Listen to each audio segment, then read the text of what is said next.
Internacional. O Peru decreta estado de emergência por 30 dias em todo o país. Os detalhes na reportagem de Nani Cox.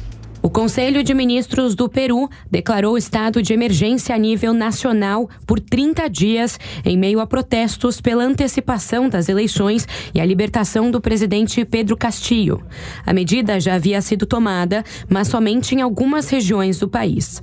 De acordo com o Ministério da Defesa, a decisão ocorreu para garantir a ordem diante do vandalismo, violência e da tomada de estradas e vias pelos manifestantes, que requerem uma resposta contundente do governo. As autoridades não descartam um toque de recolher em todo o país. Castillo publicou uma carta no Twitter agradecendo os manifestantes. O presidente deposto ainda pede que os apoiadores se mantenham firmes e afirma que não vai renunciar ou abandonar a vontade popular do povo peruano. O estado de emergência foi declarado no mesmo dia em que o Ministério Público peruano solicitou a prisão preventiva de Castillo por mais 18 meses. Ele é investigado por rebelião e conspiração após a tentativa de golpe na semana passada. A vice, Dina Boluarte, assumiu a presidência, mas a transição gerou protestos de parte da população que já estava insatisfeita com o governo e o parlamento. Os peruanos que estão se manifestando pedem eleições gerais imediatas. Nesta quarta-feira, Boluarte afirmou que o pleito pode ser antecipado de abril de 2024 para dezembro de 2023. Os protestos completam uma semana e já deixaram 7 mortos, entre eles 2 menores de idade. Mais de 20 pessoas ainda estão hospitalizadas.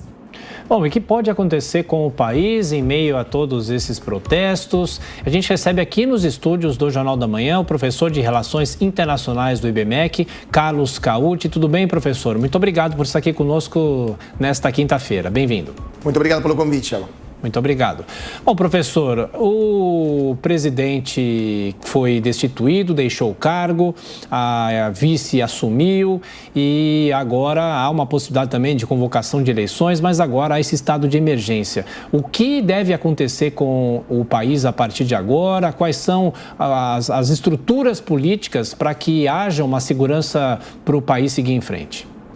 Bom, Thiago, o Peru está vivendo um momento de convulsão social, né, depois desta mais nova crise política, né? Lembrando que o Peru vive uma crise política quase perene desde 2016.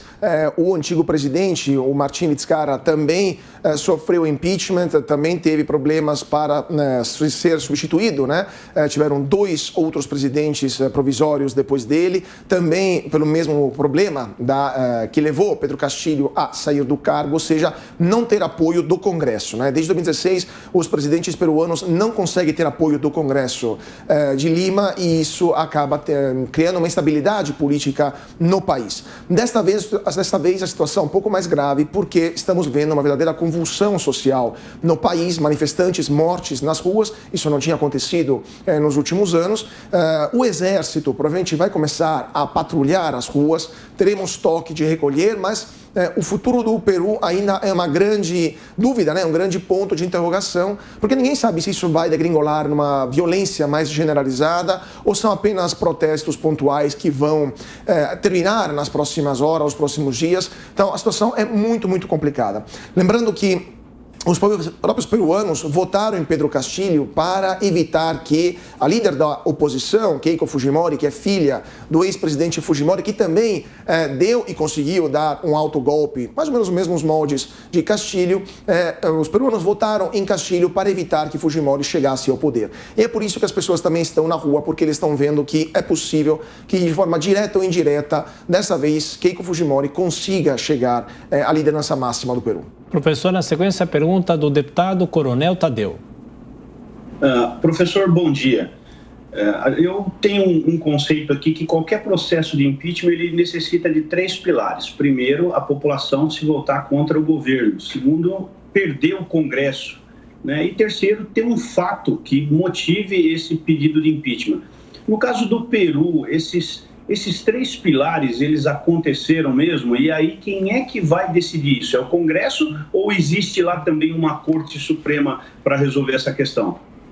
Pois é, deputado, bom dia. A pergunta, de fato, é muito interessante, porque a razão que levou ao impeachment do Pedro Castilho foi incapacidade moral, indignidade moral, de fato, que é uma acusação muito vaga, é algo que remonta ao Código peruano de 1800, né, se não me engano. Então, é algo que, de fato, é mais uma desculpa política do que, de fato, uma razão prática para retirar do poder o líder que foi eleito democraticamente no Peru, né? Pedro Castilho ganhou com pouco mais de 40 mil votos, se a memória não me falha, em relação a Keiko Fujimori, mas ele foi eleito democraticamente lá no Peru. Agora, de fato, o Congresso Nacional do Peru tem o poder, sim, de remover Pedro Castillo nos moldes que foi realizada esta remoção, esse processo de impeachment. A Corte Suprema não tem muito a ver, não é diferente daqui do Brasil, né, o processo de impeachment por lá. De fato, a Constituição peruana permite esse tipo de conflito entre instituições.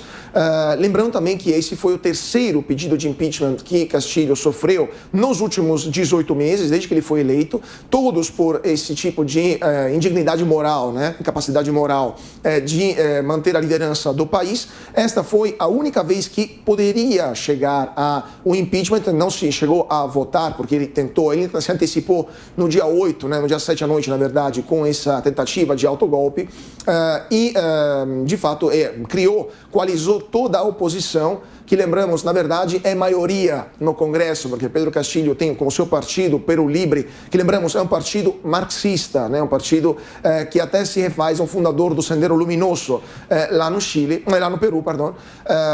Então, o Pedro Castillo não tem nem 20 e poucos % das cadeiras do Congresso. Então, de fato, coalizou forças de oposição ao seu governo, que na verdade tem a maioria, mas era muito fragmentada no Congresso do Peru, e acabou levando a esta situação. Então, não temos uma razão contundente nesse momento para retirar o presidente do poder, não tem um caso de corrupção, como houve, por exemplo, nos últimos presidentes peruanos, desde a volta à democracia no começo dos anos 2000, lembrando que a Odebrecht no Peru também atuou, como aqui no Brasil, durante a Lava Jato, corrompendo lideranças políticas. Os últimos 4 presidentes peruanos foram presos.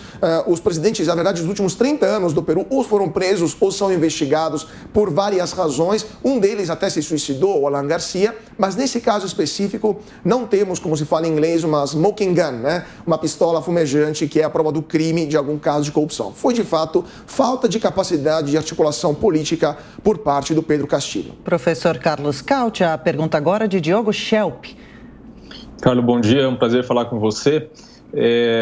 A gente viu nesses últimos dias, né, apoio do México, da Argentina, Colômbia, Bolívia, todos os países que têm governos de esquerda ao Castillo. Venezuela também, né, claro, com Nicolás Maduro. No entanto, o presidente eleito Lula reconheceu que havia havido uma tentativa de ruptura democrática por parte do Castillo, assim como o Chile não manifestou apoio a ele. Isso revela algum tipo de cisão, digamos assim, nessa nova onda vermelha de governos de esquerda na América do Sul? Pois é, boa pergunta, Diogo. Primeiramente, é sempre bom revê-lo.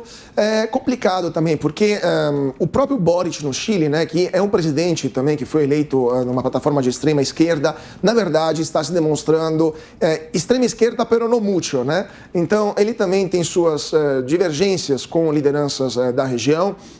O AMLO, no México, como você justamente lembrou, deu apoio ao Castillo, ao próprio governo venezuelano e também argentino. Então, sim, a esquerda na América do Sul, na América Latina em geral, não é exatamente esse bloco monolítico que a gente imagina, né? Eles também têm suas peculiaridades, têm suas divisões até históricas.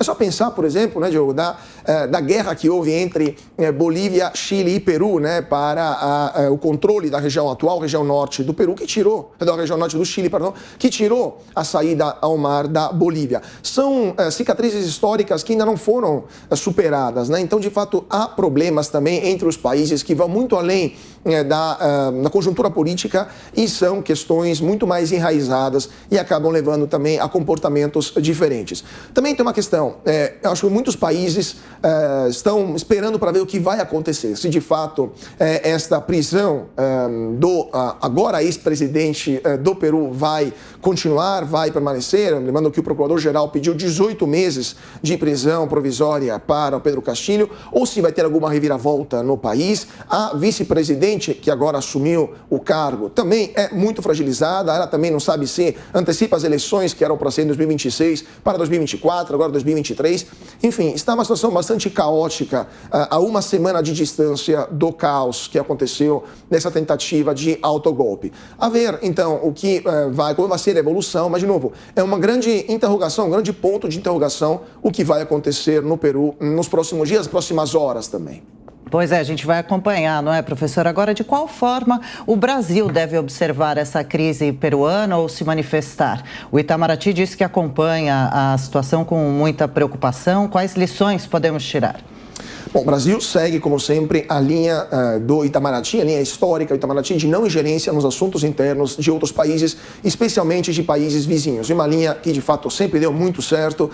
O Brasil tem uma posição de observador atento, mas, ao mesmo tempo, tem uma posição de tentar ajudar a superar crises locais. Já aconteceu também, por exemplo, na própria região, com a crise com o Equador e aqui, graças à atuação da diplomacia brasileira, se superou um conflito que poderia ensangrentar até os dias de hoje a região. Então, a diplomacia brasileira atua nos moldes que eu diria foram elaborados pelo Barão de Rio Branco, atua de forma muito importante, muito séria e muito proativa e construtiva também para tentar superar instabilidades crônicas que nossa região aqui na América do Sul vive. Também é claro que o Brasil pode atuar de forma econômica, o Brasil é a principal economia da região, mesmo assim a gente tem que considerar que a economia do Peru, por quanto o país esteja enfrentando problemas institucionais, problemas políticos, situações complicadas na dinâmica eleitoral, também a economia do Peru vai muito bem, obrigado, até melhor em alguns âmbitos daquela brasileira. Então, de fato, nesse momento o Brasil pode atuar como observador, pode atuar também para tentar ajudar as partes a superar esse conflito político-institucional, mas de fato está atuando muito bem mantendo a linha de não ingerência nos assuntos internos de outros países. Conversamos com o professor de Relações Internacionais do IBMEC, Carlos Cauti, aqui nos estúdios da Jovem Pan. Professor, muito obrigado mais uma vez pela atenção, pela gentileza. Até a próxima. Um abraço. Obrigado.